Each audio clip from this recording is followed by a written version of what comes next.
വർഷങ്ങൾ രോഗിയായിരുന്നു, രോഗം മാറി. വർഷങ്ങളായി കച്ചവടം നഷ്ടത്തിലായിരുന്നു, ഇപ്പൊ അൽഹംദുലില്ലാ ലാഭമായി.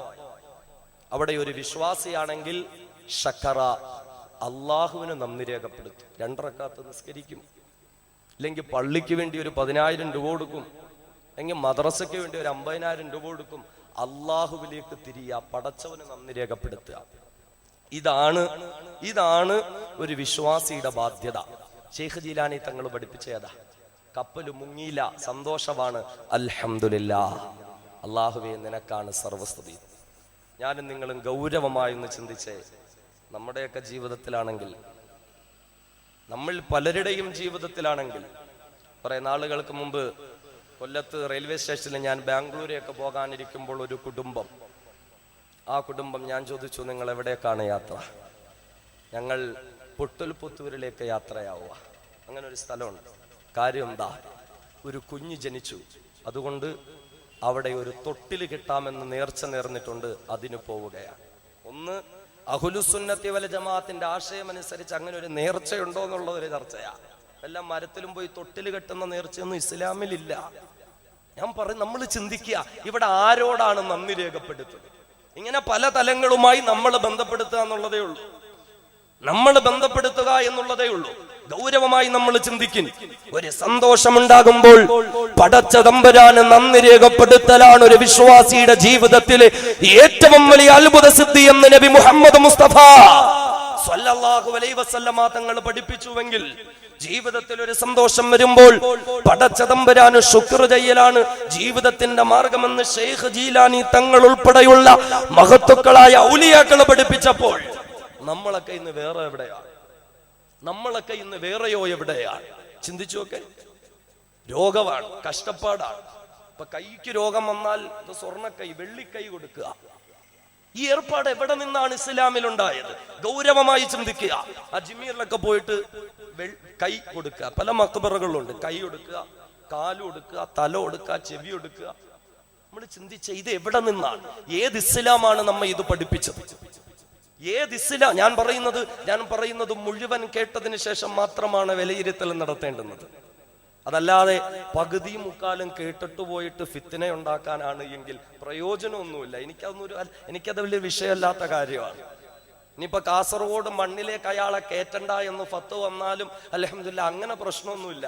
ഞാൻ പറയുന്നത് നമ്മൾ നമ്മുടെ ജീവിതവുമായി തുലനം ചെയ്യുക എന്നുള്ളതാണ്. ഔലിയാക്കൾ പഠിപ്പിച്ചത് സന്തോഷമാകട്ടെ ദുഃഖമാകട്ടെ എന്തു വന്നാലും പടച്ചവനിലേക്ക് തിരിയുക. അതാണ് ഞാൻ പറഞ്ഞത്. ഔലിയാക്കളുടെ ഈമാനെ പറ്റി അധികം ആരും ചർച്ച ചെയ്യാത്തത് ഇതുകൊണ്ടാ. ആ ചർച്ച ചെയ്താൽ പിന്നെ ഞങ്ങൾക്ക് കിട്ടിക്കൊണ്ടിരുന്ന പല പൈസക്കെട്ടും ചിലപ്പോൾ നിന്നുപോകും. അതൊരു വലിയ വിഷയമാണ്. നാളിന്ന് വരെ കിട്ടിക്കൊണ്ടിരുന്ന ചിലപ്പോൾ പലതും നിന്നുപോകും. അതുകൊണ്ട് ഞാൻ ഉൾപ്പെടെയുള്ള പലരും ഔലിയാക്കളുടെ ഈമാൻ അധികം ചർച്ച ചെയ്യാൻ നിൽക്കൂല. കാരണം ശൈഖ് ജീലാനി തങ്ങൾ പറഞ്ഞു, എന്തു വന്നാലും അള്ളാഹിലേക്ക് തിരിയാ, അതൊക്കെ ഉമ്മത്തിനെ പറഞ്ഞു പഠിപ്പിച്ച കുഴയൂല്ലേ?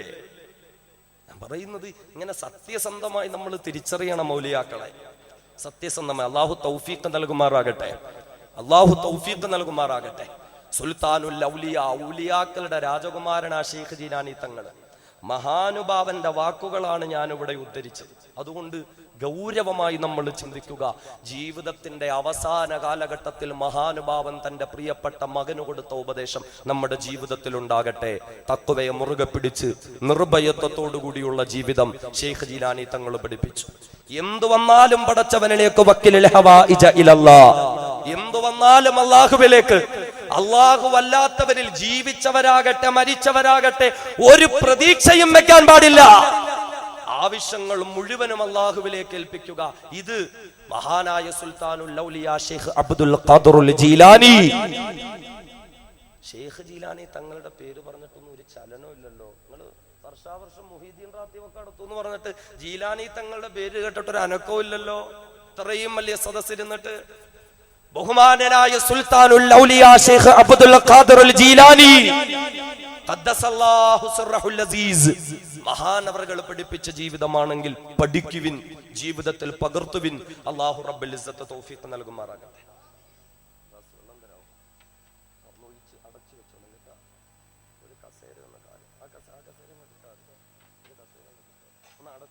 ചൂടും തണുക്കട്ടെ.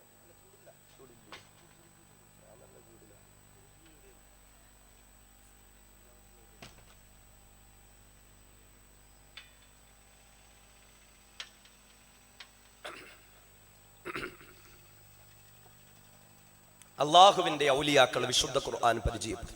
ഞാനിത് ചില ഓർമ്മപ്പെടുത്തലുകൾ മാത്രം. ഔലിയാക്കളെ പറ്റി വളരെ വിശദീകരിച്ചുകൊണ്ട് സംസാരിക്കാൻ, ആ ലോകമെന്ന് പറഞ്ഞാൽ വല്ലാത്തൊരു ലോകവാ.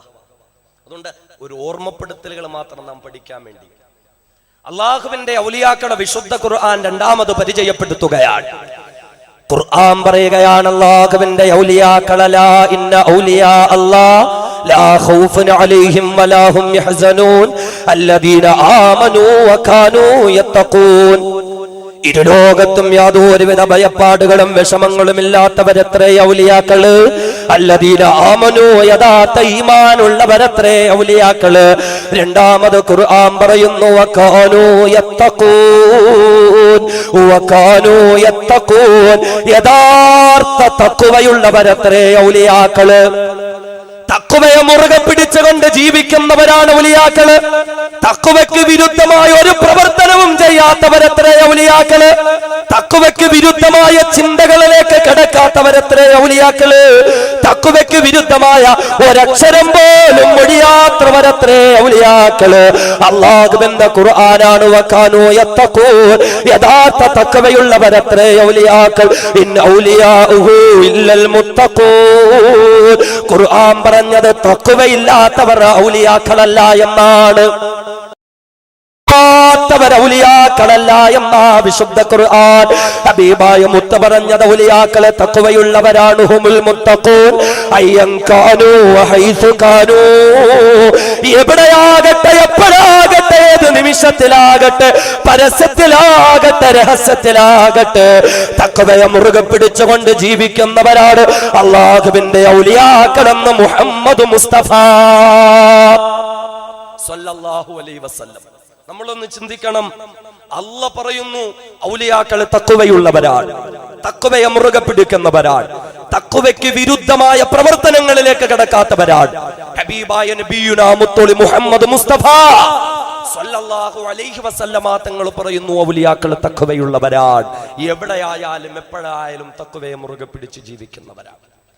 ഇതും ഈ കാലഘട്ടത്തിൽ ഒരുപാട് തെറ്റിദ്ധരിപ്പിക്കപ്പെടാറുണ്ട്.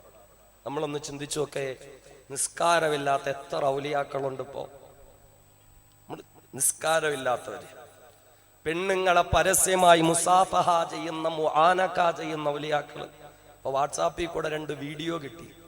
കാണുമ്പോഴൊക്കെ ഭയങ്കര അല്ലാഹ്, നല്ല വെളുത്ത് തുടുത്ത് ഇതേപോലെ ഷാളും ഒക്കെ ഇട്ട്, ജുബ്ബൊക്കെ ഇട്ട്, ബറക്കത്തിന് വേണ്ടി വരുന്നവരൊക്കെ മ്യൂസിക്കുള്ള പാട്ടുമിട്ട് ഡാൻസ് കളിച്ചോണ്ട് വേണം വരാൻ. വലിയ ഭയങ്കര എത്ര ശിഷ്യഗണങ്ങളാ മുമ്പിലേക്ക് വന്നിട്ട് പെണ്ണുങ്ങൾ, പ്രായപൂർത്തി എത്തിയ പെണ്ണുങ്ങളെ ഉൾപ്പെടെ കെട്ടിപ്പിടിക്കുക ബറക്കത്തിന് വേണ്ടിയിട്ട്, അല്ലേ? എന്നിട്ട് ഇങ്ങനെ ബറക്കത്ത് തീരുന്നില്ല. നെറ്റിയിൽ മുത്തി, പിന്നെ ഇങ്ങനെ കയ്യിൽ മുത്തി മുത്തി മുത്തി തീരുന്നില്ല അങ്ങോട്ട് ബറക്കത്ത്. വെറും ചൂഷണം. ഔലിയാഇന്റെ പേര് പറഞ്ഞുകൊണ്ട് ഹറാമുകളും തെറ്റുകളും ചെയ്തുകൊണ്ട് വിശ്വാസികളുടെ ഹൃദയത്തിലെ വിശ്വാസ ദൗർബല്യതയെ ചൂഷണം ചെയ്തുകൊണ്ട് സാമ്പത്തികമായ, ആത്മീയമായ, ഒരു വേള ലൈംഗികമായ ചൂഷണം പോലും നടത്താൻ ഇവർക്ക് മടിയില്ല എന്നുള്ളതാണ്. ലൈംഗിക ചൂഷണത്തിന് പോലും എത്ര കള്ളത്തങ്ങന്മാരും ഔലിയാക്കളും പിടിക്കപ്പെടുന്നു. നിസ്കാരം പോലും ഇല്ലാത്തവർ, നിസ്കാരം പോലും ഇല്ലാത്തവർ, നിസ്കാരമില്ലാത്തവരെങ്ങനെ ഔലിയാക്കളാകും? നിസ്കാരമില്ലാത്തവരെങ്ങനെ ഔലിയാക്കളാകും? ഹബീബായ റസൂല് പോലും ഔലിയാക്കളെ പരിചയപ്പെടുത്തിയത് ഹുമുൽ മുസല്ലൂൻ, കൃത്യനിസ്കാരമുള്ളവരായിരിക്കും ഔലിയാക്കളെന്നാ. ബാങ്ക് വിളിച്ചാ പിന്നെ അവള് മുരീദന്മാരായിട്ട് കറങ്ങി കിടക്കൂല. കൃത്യമായ നിസ്കാരം ഉണ്ടാവും, കൃത്യമായ നിസ്കാരം ഉണ്ടാവും. നിസ്കരിക്കാത്തവരൊക്കെ കള്ള ഔലിയാക്കളാണെന്ന് തിരിച്ചറിഞ്ഞോളി. അങ്ങനൊരു സ്ഥാനമൊന്നും അള്ളാഹ് കൊടുത്തിട്ടില്ല. ഇപ്പൊ ഉയർന്നു അള്ളാഹുമായി അടുത്തു കഴിഞ്ഞാൽ പിന്നെ നിസ്കരിക്കണ്ട. അതെന്ത് വിലായത്തിന്റെ പദവിയ എന്ന് മാത്രമല്ല, നിസ്കാരമില്ലാത്തവർക്കുള്ള ശിക്ഷയെ പറ്റി അള്ളാന്റെ ഹബീബ് പഠിപ്പിച്ചപ്പോ അവിടെ അള്ളാന്റെ റസൂല് പറഞ്ഞൊരു കാര്യമാ, ലൈസ ലഹു ഹഖ്ഖുൻ ഫീ ദുആഇ സാലിഹീൻ. കൃത്യമായ നിസ്കാരമില്ലാത്തവർക്ക് സാലിഹീങ്ങളുടെ ദുആയിൽ പോലും പങ്കുണ്ടാവൂല.